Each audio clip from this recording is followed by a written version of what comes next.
So let me just begin perhaps by going back to the beginning, where I began in 2018. And when I assumed this role, I echoed the call of the then President of Israel, President Rivlin, to embrace our diversity. Complexity is not a plague, he said, it is what binds us together. Now, I didn't invoke those words at the time to paper over our differences, but I did so to build a centre that would hold and be strong enough to hold when we were tested. And boy, have we been tested. The truth is that we're Jews after all, we're always going to argue about politics, about policy, religion, identity. But what mattered then, and I think what matters even more now, is whether we can face outwardly together, but still debate internally. So at the time, back in 2018, anti-Semitism felt like a fringe toxin. But over the last 18 months, we have watched it seep into the mainstream. And I say this aloud, not to surrender to despair, but to tell the truth of what we all know. And truth, after all, is the ground upon which Jewish hope was built. For many years, including from up here, I have sworn that we cannot organise Jewish life around anti-Semitism. I felt strongly then, and I feel even more strongly now, that if we let hatred set the agenda, we shrink our imaginations to the size of our enemies. Since the 7th of October, I, like many of you, have experienced emotions that I'm not sure I knew I had. Shock at the scale of slaughter that my generation had etched into our memories, but never witnessed firsthand. A sense of Israel's sudden vulnerability, and by extension, a vulnerable Jewish community here. The sense of terrible foreboding that this war would not end quickly, and that the hostages may remain in Gaza at the first anniversary, and now as we approach the second. And of course, almost simultaneously with the horror of the 7th of October came the accusations. The blood libels rebadged, the drumbeat of delegitimisation and demonisation, first targeting the state of Israel, then the Zionists, and by extension, all Jews. It seeps from the edges into mainstream, and it has touched every single person in this room and beyond. We will not let a siege mentality strip us of our humanity. If leaning into Zionism means anything, it means doing two difficult things at the same time.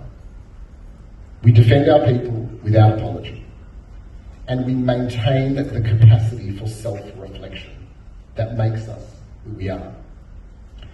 Because we can and we must fight incitement and still scrutinise our own actions. We can insist on Israel's security and also ask, together with Israel, how we live up to our own higher standards. Because our enemies would love nothing more than to force us into this permanent binary, good or bad, pure or impure dynamic, until we become a mirror image of the very thing. But it begs the question, if we refuse to be defined by anti-Semitism, what does define and unite us? Well, one thing's for certain, our Zionism. Zionism is not blind loyalty to any government or faction. It is the conviction that Jewish self-determination is legitimate, that our bond with Israel sits at the heart of our identity, and that we have work to do, both here in Australia and in Israel, to make that identity worthy of the love, the pride, and the perseverance upon which it was founded. This conviction keeps the table set for all of our tribes, the religious, the secular, those on the left, those on the right, the deeply embedded and the recently awakened. It allows for real debate, strong sometimes bruising, but inside a wider solidarity. It is how we refuse the wedge. It is how we hold onto the centre. And what does this look like in practice? We support our Jewish educators, our amazing Jewish educators, to empower the next generation, this generation, and the one after that. We grow leaders through our amazing youth movements, through orgies, and Israel programs who carry pride, empathy, and a deep understanding of the story and mission of our people. We build coalitions with integrity, partnerships based on reciprocity, not photo ops, allies who stand with us, not only for us, but also for themselves and for the well-being of this amazing country. None of this is small. It is the work of a people who refuse to be small. The work of a people who have learned through so many trials that security is a means. Purpose and self-determination is the end. So our conference today is not just about refusing grievance and choosing a Zionist purpose. It is about turning that purpose into practice. Interrogating and renewing Zionism together, drafting a shared mission, and leaving here with commitments that strengthen ZFA's 3 pillars of representation.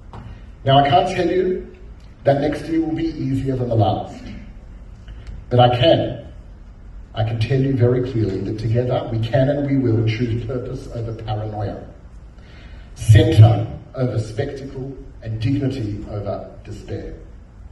We will measure ourselves not by what we were afraid of, but by what we have built.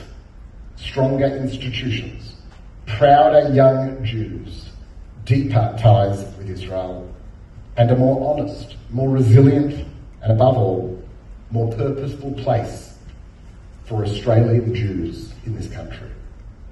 We will be defined not by our enemies, but by our bond with each other, with our fellow Australians, with Israel, and by our undeniable contribution, ongoing contribution to this country.